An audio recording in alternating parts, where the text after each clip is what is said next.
അസ്സലാമു അലൈക്കും വറഹ്മത്തുള്ളാഹി വബറകാതുഹു. ഞാൻ ഔലിയ മുഹമ്മദ് ഷരീഫ് മണ്ണാറക്കാട്. പ്രിയമുള്ളവരെ, നിങ്ങൾ എന്നോട് ചോദിക്കാം, എന്തുകൊണ്ട് ഇത്രയും നല്ല ഇസ്ലാം ലോകത്ത് മൊത്തം പ്രതിസന്ധികൾ നിറയുന്നു, അല്ലെങ്കിൽ മുസ്ലിങ്ങൾ ലോകത്തിലെ ഏറ്റവും വലിയ പ്രതിസന്ധികളിലൂടെ കടന്നു പോവാനുള്ള കാരണം ആരാണ്?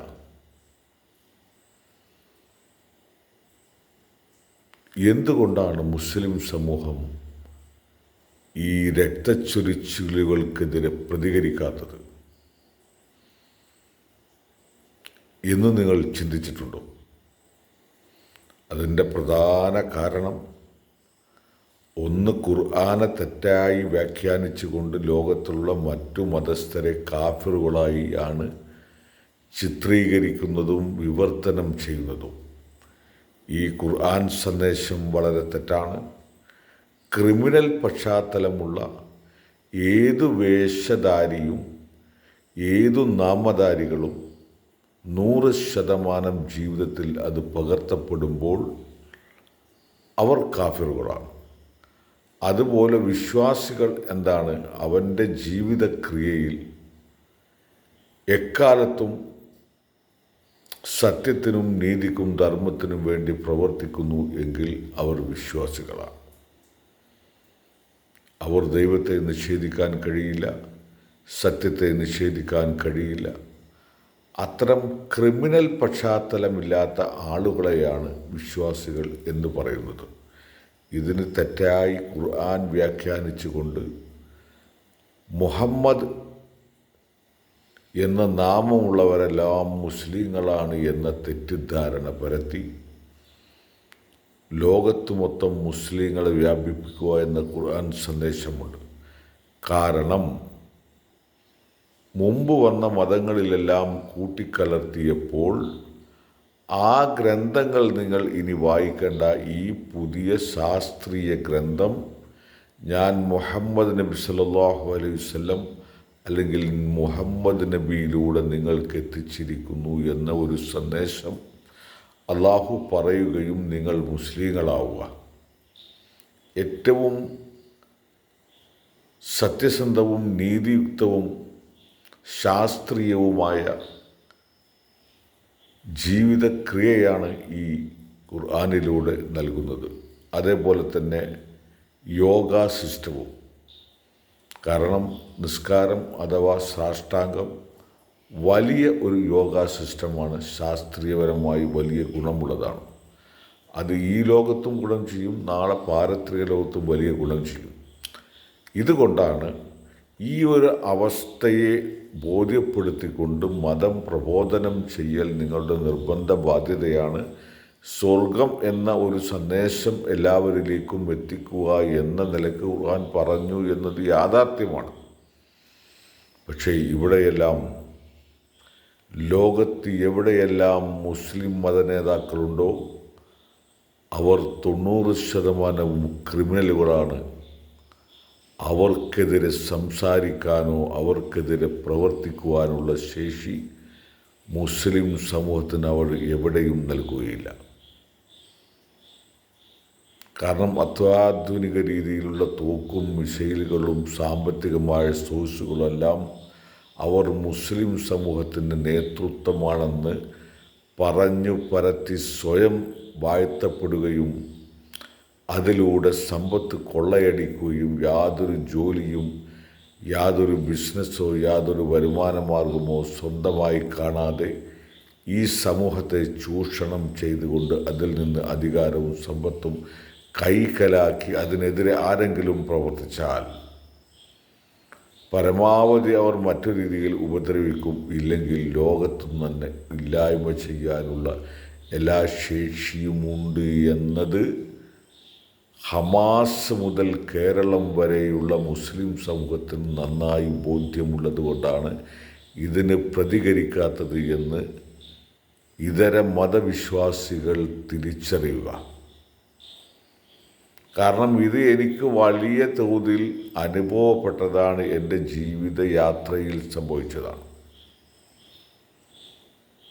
ഞാൻ ഈ പറശ്ശേരി ഗ്രാമത്തിൽ താമസിക്കുന്നു.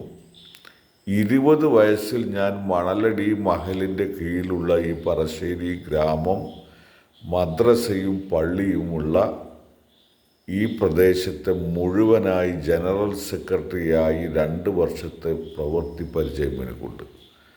അന്ന് ഉണ്ടായിരുന്നതാണ് ഇന്നത്തെ സലാം മാസ്റ്റർ തോണിയിൽ, അതുപോലെ തന്നെ പഴേരി മുഹമ്മദ് ഷെരീഫ്, അതേപോലെ കുലുക്കമ്പാറ മുഹമ്മദ് എന്ന വാപ്പുട്ടി. ഈ 3 പേരും 30 വർഷമായി മഹലിൻ്റെ ഭരണസാരഥികളാണ്. ഇവർ ഇരിക്കുന്ന കാലഘട്ടത്തിൽ തന്നെയാണ് ഞാൻ മണലടി മഹലിൻ്റെ കീഴിലുള്ള ഈ മദ്രസയുടെയും പറശ്ശേരി പടിഞ്ഞാറേത്തല പള്ളിയുടെയും ജനറൽ സെക്രട്ടറി ആയത്. അന്ന് മുതൽ ഇസ്ലാമികപരമായ ഒരു ദർശനമുണ്ടായി. വലിയ വിജ്ഞാനവും ജനങ്ങളെ എങ്ങനെയാണ് കൈകാര്യം ചെയ്യേണ്ടത് എന്ന് ഞാൻ ഇവരിൽ നിന്ന് തന്നെയാണ് പഠിച്ചിട്ടുള്ളത്. പക്ഷേ ഞാൻ അള്ളാഹുവിൻ്റെ യഥാർത്ഥ അടിമയായി സുന്നി പ്രസ്ഥാനമോ മുജാഹിദോ ജമായത്തോ ഒന്നുമില്ലാതെ മുസ്ലിമായി സത്യത്തിനും നീതിക്കും ധർമ്മത്തിനും വേണ്ടി പ്രവർത്തിക്കുക എന്ന് പറഞ്ഞപ്പോൾ എനിക്കെതിരെ ശക്തമായ പ്രതികരണങ്ങളും വലിയ തോതിലുള്ള കലാപങ്ങൾ മാത്രമല്ല കൊലപാതക ശ്രമങ്ങൾ വരെ നടത്തിയതിൻ്റെ പിന്നിൽ ഈ മഹല്ല് കമ്മിറ്റിയിലെ അംഗങ്ങൾക്ക് വരെ ഉണ്ട് എന്ന യാഥാർത്ഥ്യം നിങ്ങൾ തിരിച്ചറിയുക. അപ്പോൾ പിന്നെ ഹമാസ് പോലെയുള്ള തീവ്രവാദ സംഘടനകളുടെ ഉന്നതിയിൽ നിൽക്കുന്ന ആ പ്രദേശത്തെ ഗസ മുസ്ലിങ്ങളുടെ അവസ്ഥ എന്തായിരിക്കും?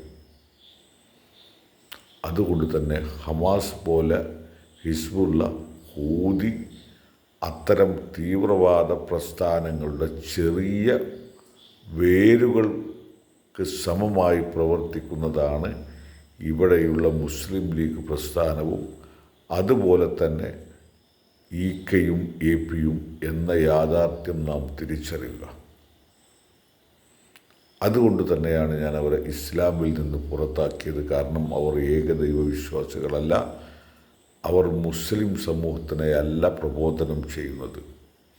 സുന്നി എന്ന് പറഞ്ഞിട്ട് ഇസ്ലാമിൽ കടത്തിക്കൂട്ടി ഏകദൈവ വിശ്വാസത്തിന് വിപരീതമായി പ്രവാചകനായ മുഹമ്മദ് നബി മക്കാ മുശ്രിക്കുകളായ അദ്ദേഹത്തിൻ്റെ കുടുംബത്തിൽ നിന്നും മക്കാ മുശ്രിക്കുകളിൽ നിന്നും അഭയം തേടിക്കൊണ്ട് മദീനയിലേക്ക് പലായനം ചെയ്യപ്പെടേണ്ടി വന്നത്. 40 വയസ്സിൽ അദ്ദേഹം അൽ അമീൻ എന്ന പേര് ഉണ്ടായിരുന്നു അദ്ദേഹത്തിന്. കാരണം ആ കാലഘട്ടത്തിൽ ഏറ്റവും സത്യസന്ധമായി ജനങ്ങളുടെ ഇടയിൽ വിശ്വസ്തനായത് കൊണ്ടാണ് അൽ അമീൻ എന്ന് പറഞ്ഞാൽ വിശ്വസ്തൻ എന്നാണ് അറബി വാക്ക്. ആ വാക്കിന് ഉടമസ്ഥനായ അല്ലെങ്കിൽ പേരുകേട്ട മുഹമ്മദ് നബിയെ ഈ സത്യമതം പറഞ്ഞു എന്ന കാരണമാണ് ആക്രമിക്കപ്പെട്ടത്. അങ്ങനെയാണ് അദ്ദേഹം മദീനയിലേക്ക് പലായനം ചെയ്യപ്പെടേണ്ടി വന്നത്. അതുപോലെ തന്നെയായിരുന്നു എൻ്റെ പറശ്ശേരിയിലുള്ള ജീവിതവും. പക്ഷേ എന്നെ അപായപ്പെടുത്താനോ കൊലപ്പെടുത്താനോ കഴിയാത്ത രീതിയിൽ അള്ളാഹു ക്രമീകരിച്ചതുകൊണ്ടാണ് ഈ മതനേതാക്കൾക്ക് എന്നെ ഒന്നും ചെയ്യാൻ പറ്റാത്തത്. അതുകൊണ്ട് തന്നെ കേരളത്തിലെ ഒരു മത നേതാവും എന്നെ ഇന്ന് വരെ അംഗീകരിക്കില്ല. കാരണം അവർ യഥാർത്ഥ ഇസ്ലാമിന് വിരുദ്ധമാണ് എന്നർത്ഥം, അഥവാ സമാധാനത്തിന് വിരുദ്ധമാണ് എന്നർത്ഥം. അത് മുജാഹിദിൻ്റെ നേതാവട്ടെ, അല്ലെങ്കിൽ ജമാഅത്തിൻ്റെ ആവട്ടെ, മറ്റ് തരീഖത്ത്, തബ്ലീഗ്, അങ്ങനെ എല്ലാ വിഭാഗങ്ങളും അവർക്ക് സമ്പത്തും അധികാരത്തിനും വേണ്ടി മതത്തെ ചൂഷണം ചെയ്തുകൊണ്ട് മുസ്ലിം സമൂഹത്തെ അടിമകളാക്കി ജീവിക്കുന്ന ഒരു സമ്പ്രദായമാണ് ലോകത്ത് മൊത്തവും. അപ്പോൾ ഈ കേരളത്തിലും ഇന്ത്യയിലും ഇത്രയും ശക്തി ഇവർക്കുണ്ട് എങ്കിൽ ഹമാസിൻ്റെ ശക്തി എന്തായിരിക്കുമെന്ന് ലോകം തിരിച്ചറിയുക. അതുകൊണ്ട് മുസ്ലിം സമൂഹം ഇത്തരം തീവ്രവാദ പ്രസ്ഥാനങ്ങൾക്ക് നേതൃത്വം കൊടുക്കുന്നില്ല.